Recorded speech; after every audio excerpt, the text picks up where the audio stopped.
আজমির শরীফে তারা একটা মন্দিরের অস্তিত্ব খুঁজে পেয়েছে এবং সেখানে তারা এখানে একটা মামলাও করেছে। তারা জ্ঞানব্যাপী মসজিদটাকে আপনার নিয়ে তারা সেখানে তারা মামলা করেছে। তারা যে এলাহাবাদের নামটা পরিবর্তন করে রুদ্রপ্রয়োগ করেছে।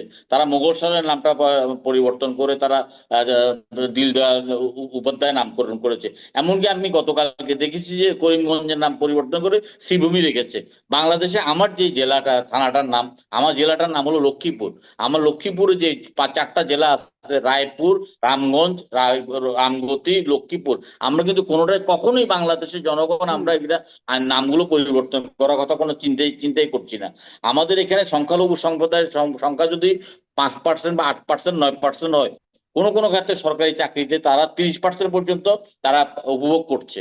সেই জি। হিসাবে কিন্তু যদি আপনার পশ্চিমবঙ্গের কথা বলেন, যে মমতা ব্যানার্জি আজকে হঠাৎ করে সুর পাল্টিয়ে ফেলেছে, যে মমতা ব্যানার্জি সম্পূর্ণ মুসলমানদের ভোটের উপর নির্ভরশীল, যে মমতা ব্যানার্জিকে হুম। আপনার তার প্রতিপক্ষ মমতাজ বেগম বলে, সেই মমতা ব্যানার্জি পর্যন্ত সুরটা পাল্টিয়ে ফেলেছে। জি। অথচ জি। পশ্চিমবঙ্গে যে সাচার কমিশন, সেই সাচার কমিশন কিন্তু একদা বলেছে যে পশ্চিমবঙ্গের 2% মানুষ কিন্তু মুসলমান কিন্তু সরকারি চাকরিতে আছে। সেই তুলনাতে আমি বলবো যে বাংলাদেশের হিন্দুরা মহাস্বর্গে আছে। এখানে ভারত একদম স্পষ্ট। আপনার আপনি মানে একটা তাদের তুলনামূলক চিত্র দেখাচ্ছিলেন সাদাত হোসেন সেলিম, সেটি একদম আমাদের চোখের সামনে স্পষ্ট হয়ে গেছে। আপনি একটা কথা বলছিলেন যে ভারতের যে তৎপরতা, আপনি বুঝতে পারছেন না যে ভারত আসলে এই যে মানে বিশেষ করে যদি বলি অপতৎপরতা। আমি জনাব গোলাম মর্তুজা, আপনি কি বুঝতে পারছেন যে আসলে ভারতের এই অপতৎপরতা, গুজব, অতিপ্রচার, অপপ্রচার এবং সে একরকম সমর্থন সরকার এবং রাজনৈতিক দলের পক্ষ থেকে, সেটির কারণ কি? এটি কি আপনি বুঝতে পারছেন কি চায় ভারত?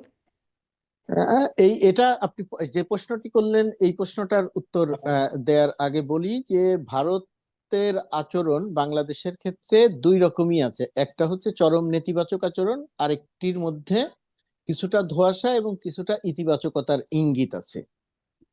তো এই ইতিবাচকতার ইঙ্গিতের কথাটা বলে তারপর আমি আপনার এই হুম। আলোচনাটাতে আসি। আমাদের প্রধান উপদেষ্টার সঙ্গে যখন প্রধানমন্ত্রী নরেন্দ্র মোদীর কথা হয়েছে, তখন সেই কথাটার মধ্যে এক ধরনের কূটনৈতিক শিষ্টাচারের মধ্যেই কথাটা হয়েছিল। ভারতের পররাষ্ট্রমন্ত্রী জয়শঙ্কর অফিসিয়ালি যতবার কথা বলেছেন, ততবার বাংলাদেশকে তুচ্ছ তাচ্ছিল্য বা অপমান অসম্মান হয় এরকম কোনো কথা বলেননি, খুবই গঠনমূলক কথা বলেছেন। তো সেই অর্থাৎ রাষ্ট্রীয় যে কথা, সেই রাষ্ট্রীয় কথার মধ্যে ওই পর্যায়ের কোনো তিক্ততার কথা আমরা এখন পর্যন্ত শুনিনি। কিন্তু ভারতের গণমাধ্যমের যে অবস্থান এবং ভারতের রাজনীতিবিদদের যে অবস্থান, সেটা আবার বাংলাদেশ বিষয়ে ভয়াবহ রকমের বৈরী। অর্থাৎ ভারত সরকারের যে ঘোষিত বক্তব্য এবং গণমাধ্যমের যে অবস্থান, দুটি বিপরীতমুখী, একটির সঙ্গে আরেকটি সাংঘর্ষিক। এরকম একটা জায়গাতে পূর্ব নির্ধারিত ভারতের পররাষ্ট্র সচিবের বাংলাদেশে আসার কথা, পূর্ব নির্ধারিত এই বৈঠকটি ছিল, বৈঠকটি 10 তারিখে হওয়ার কথা ছিল, একদিন এগিয়ে এটা 9 তারিখে করা হচ্ছে। এবং আশঙ্কা করা হচ্ছিল যে এত বৈরী পরিবেশের মধ্যে আদৌ ভারতের পররাষ্ট্র সচিব বাংলাদেশে আসবেন কিনা। কিন্তু কিছুটা অবাক করে দিয়ে একদিন এগিয়ে ভারতের পররাষ্ট্র সচিব বাংলাদেশে আসছেন। এটা খুবই তাৎপর্যপূর্ণ এবং খুব গুরুত্বপূর্ণ একটি সফর। এবং এখানে কি আলোচনা হয় সেটা তার চেয়ে অনেক বেশি তাৎপর্যপূর্ণ। এটাকে আমি কিছুটা ইতিবাচক ভাবে রাখছি। যে কোনো বিষয় একবার আলোচনার টেবিলে যদি বসা যায়, তাহলে সেখান থেকে ইতিবাচক একটা দিক বের হয়ে আসার একটা সম্ভাবনা আছে। সেই জায়গার কথা বলছি, যে এই জায়গাটাতে আমি একটা ইতিবাচকতার চিত্র দেখছি।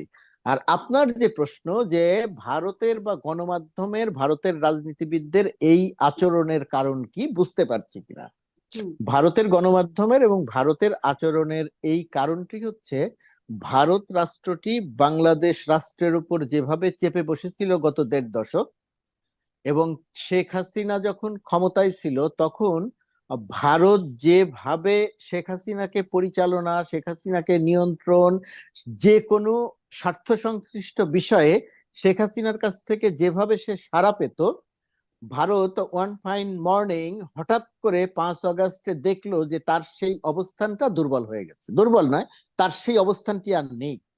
এটা আস্তে আস্তে হয়নি, হঠাৎ করে হুম। একদিন হয়েছে। 4 তারিখেও জানতো না যে তার আগামীকাল সকালবেলা শেখ হাসিনা থাকবে না, ভারতকেই তাকে আশ্রয় দিতে হচ্ছে। সেরকম একটা কমফোর্ট জোন আওয়ামী লীগ ক্ষমতায় থাকা ভারতের জন্য ভারতের গণমাধ্যমের জন্য, ভারতের জনগণের জন্য, জনগণ বলবো না, ভারতের রাজনীতিবিদদের জন্য একটা কমফোর্ট জোন ছিল। সেই কমফোর্ট জোনটা হঠাৎ করে যখন হারিয়ে গেল, এবং সেই হারানোর আগে না তাদের কূটনীতিকরা, না তাদের রাজনীতিবিদরা, না তাদের গোয়েন্দা সংস্থা কেউ বিষয়টি বুঝতে পারলো না, আঁচ করতে পারলো না।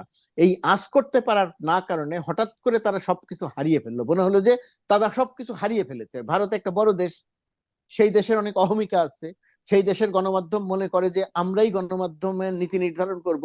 বাংলাদেশ আবার কি, বাংলাদেশের গণমাধ্যম আবার কি, আমরা যা বলবো তাই হবে। তো এইরকম একটা জায়গা থেকে এই আত্ম অহমিকা, অন্যকে তুচ্ছ তাচ্ছিল্য করা এবং সাম্প্রদায়িক একটা সহিংসতাপূর্ণ পরিবেশ বাংলাদেশে বিরাজ করছে, এরকম একটা অবস্থা তৈরি করার একটা চেষ্টায় ভারত এই প্রোপাগান্ডাটা চালালো। সুতরাং ভারতের এই প্রোপাগান্ডা চালাচ্ছে, এটা বোঝা যাচ্ছে না বিষয়টি মোটেই তা নয়। ভারত বাংলাদেশে পরাজিত হয়েছে রাজনৈতিকভাবে, ধর্মীয় ভাবে নয়। তো রাজনৈতিকভাবে যে ভারত বাংলাদেশের, ভারতের নীতি যে এখানে পর্যদস্ত হয়েছে, সে ওই আত্ম অহমিকার কারণে, বড় দেশ হওয়ার কারণে সেই ওই রাজনৈতিকভাবে পর্যদস্ত হওয়ার বিষয়টি সামনে আনতে চায় না। সে আচ্ছা, তখন তাহলে কি সামনে জনাব আনতে গোলাম চাইলো, মুর্তজা, হ্যাঁ আমি বলেন, শেষ আমি করি, আমি একটু সে এই তখন, আচ্ছা বলেন। আমি শেষ হুম, করি, সে তখন সামনে আনতে চাইলো যে এখানে একটা ধর্মীয় ব্যাপার ঘটছে, ধর্মীয় ভাবে সংখ্যালঘুরা নির্যাতিত হচ্ছে। ধর্মীয় ব্যাপার এনে সে নানা রকমের প্রোপাগান্ডা চালাতে সহায়তা হলো। ভারতে এই প্রোপাগান্ডা চালানোটা কিছুটা সহজ হলো কি কারণে জানেন? কিছুটা সহজ হলো তার কারণ আমাদের 5 আগস্ট শেখ হাসিনা পালিয়ে গেল, 5 আগস্ট থেকে 8 আগস্ট শপথ নেওয়ার আগে পর্যন্ত বাংলাদেশে কোনো সরকার থাকলো না।